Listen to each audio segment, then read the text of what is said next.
Hello, everybody. Welcome to this episode of The Quizmakers. My name's Mike. I'm one of the co-founders over at riddle.com.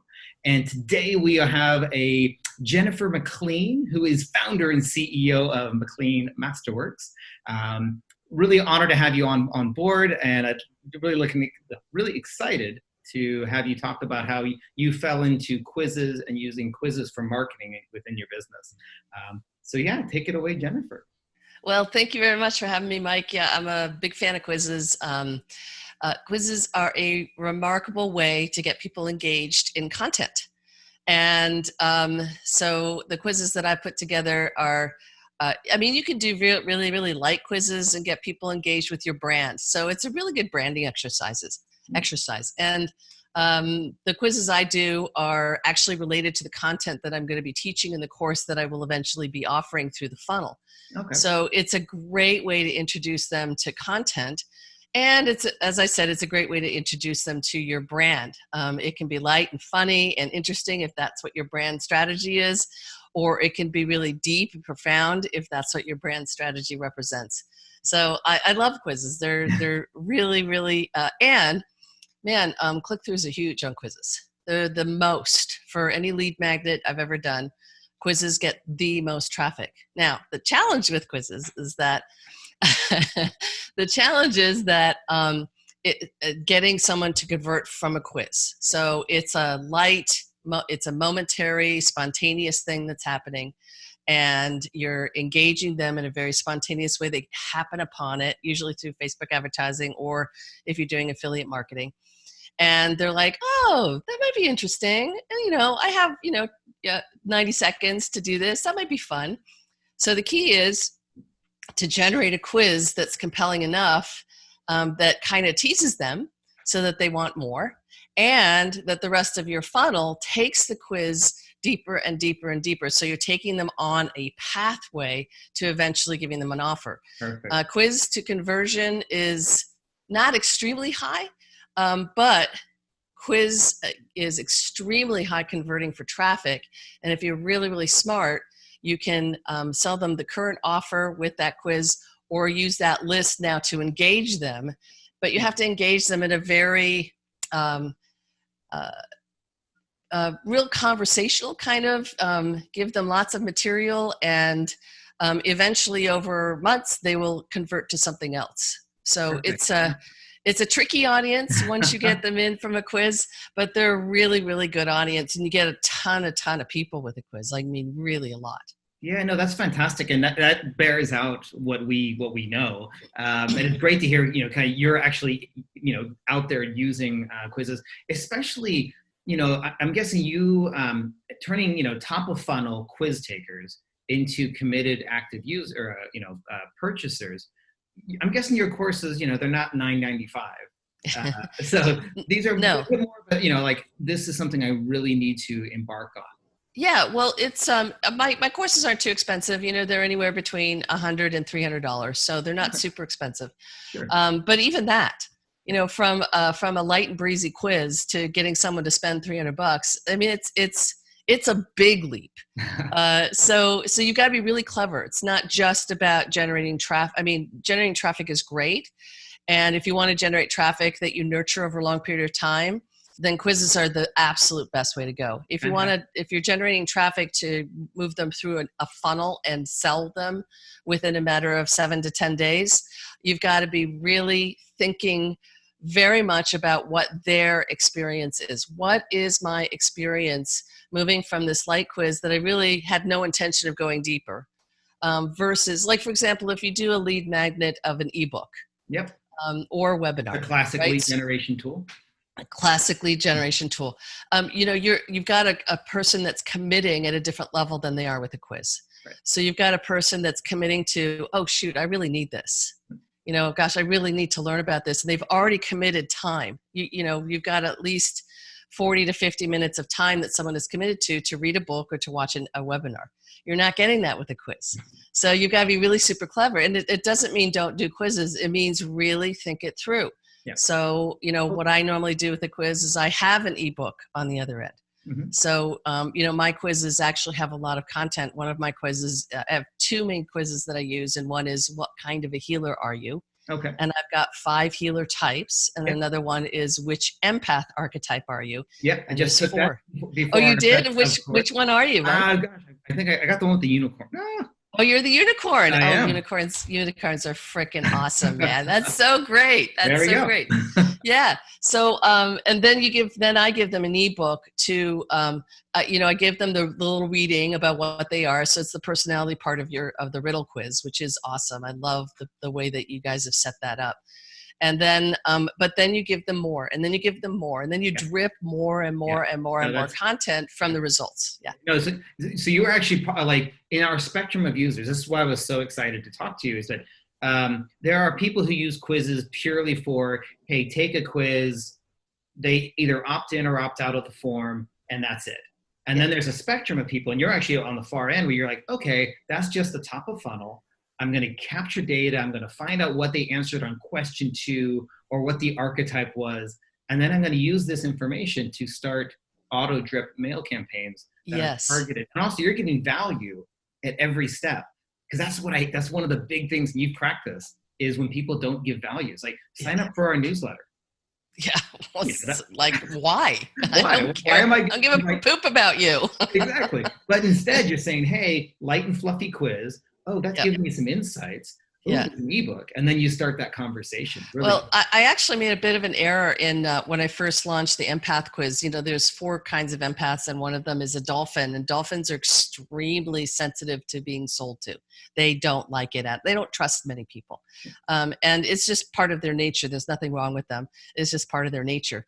So I learned really quickly because it actually almost wrecked my email list because I had so many complaints. I haven't had complaints in, I've been in business for 12 years. I rarely get complaints because I try to be super transparent. And these dolphins were having none of it. So it wasn't an audience I would normally attract because I attract people who are okay being sold to. And so I then subsequently rejiggered it so that every single personality, every single empath, and I did it with the other funnel as well, the Turn on Your Healing Modality funnel. Every single answer, that person, that category, that personality gets their own email because we know who they are, right? So if you're doing a personality thing, you know who they are. So the first email that a dolphin gets is, I know you hate this. Nice. I'm only going to send you, and I'm only going to send you 3 more emails. That's it. And everyone else gets a few more emails, but because I know you really dislike this, but I think so you have this conversation with them. Excellent. That's really different. Yeah. Yeah. You're taking a potential negative, and turning that into a positive. That's brilliant. Exactly. No, that's super. Well, I guess I learned that the hard way. It wasn't so brilliant. well, but I mean, that's so much about marketing and everything else. And Lord knows the number of mistakes we've made at Riddle. I mean, it's learn by doing. That's not working. Let's do it. Yeah. Question: how did you first hear about quizzes as potential lead magnets? I participated in a lot of high-end masterminds. I'm in that internet marketing kind of community. So I've heard about quizzes for years and years and years. And I didn't believe in them, honestly, because I thought they were frivolous, and I thought that they were exactly what we've been talking about. How do you get something that's frivolous to convert into a sale and without pissing them off? So until I actually came up with content that made sense to use a quiz, I actually didn't really use them. But once I came up with, it just came through these 5 healer types. And then I partnered with Anita Morjani on the empath archetypes, and she had 4 empath archetypes. This is her content. And I taught it with her because I do healing work with people. Okay. And so with her content and my healing work, it was a really nice combination. But until I had that moment, for me, it was a stretch. So if your content, but it doesn't have to be. I mean, if you want to play with quizzes, yes, but really make sure that you deliver on the promise of what the quiz is, deliver on it.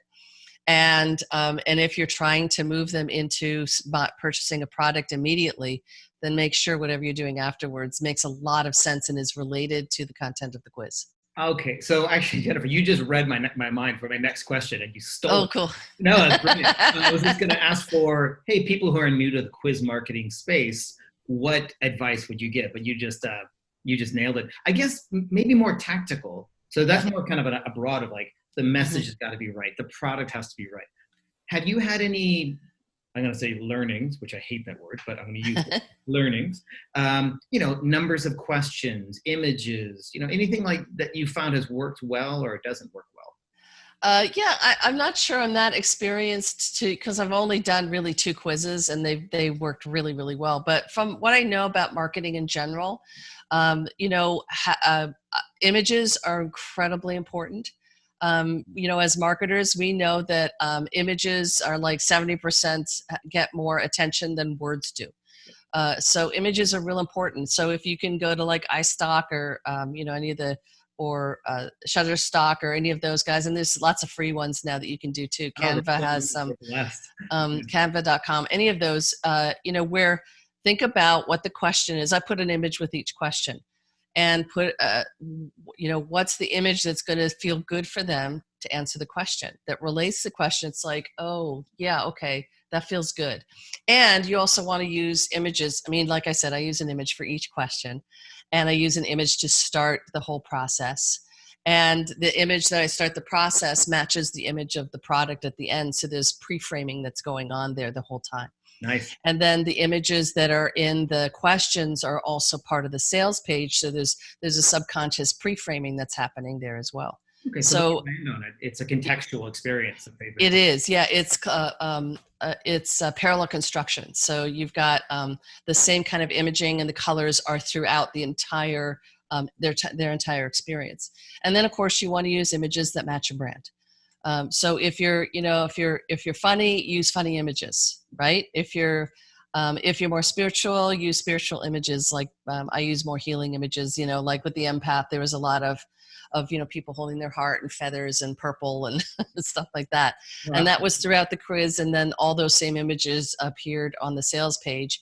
And the main image, as I said, for the quiz is the actual hero image for the product itself. So there's some pre-framing there. Perfect. No, that's really cool. And actually one of the things you nailed it in terms of, it felt like a sharp, well done quiz. It's not just a random assortment of images. They all fed well together. You also kept it short and to the point. I forget the number. There's only 4 questions, I think. Yeah. So it's like, caught my attention, click, click, click, click. 90 seconds. Done. There we go. So we normally say a 3-minute rule is the absolute max, but 90 seconds, if you can get your message across there, that's awesome. So really, and one of the things that that I added a little bit later that was kind of cool is people were telling me they were having a hard time answering, because in my quizzes it's a personality quiz, so they're really trying to figure out what their personality is. And for empaths and for healers, they're extremely embracing everything. So they're very sensitive. They're very open to all of it. So I say before the quiz that's embedded on my page, go with the one that feels right for you. Yeah. And really notice that there's going to be a lot of them that are the same. And the final question in the quiz is, did all of those, and could you have answered most of those questions? Yes. So there's another pre-frame there.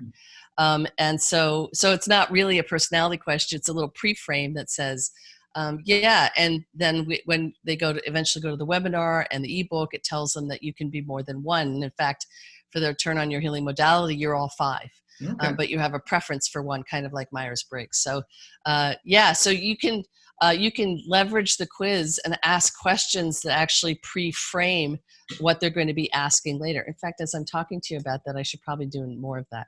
Right? So have you, do you feel like you're overly sensitive? You could ask that, because which is what an empath feels. They feel like people have told them their whole life that they're way too sensitive. Right. So especially unicorns like you. That's not really an empathy thing, but whatever. Oh, sorry, for you listeners, unicorns do that all the time. Yeah. Listeners, we were just flexing, both of us, and we're quite muscular. So that's really cool. That's and actually, you just we're going to wrap this up because our quizzes are short and punchy, just like this podcast.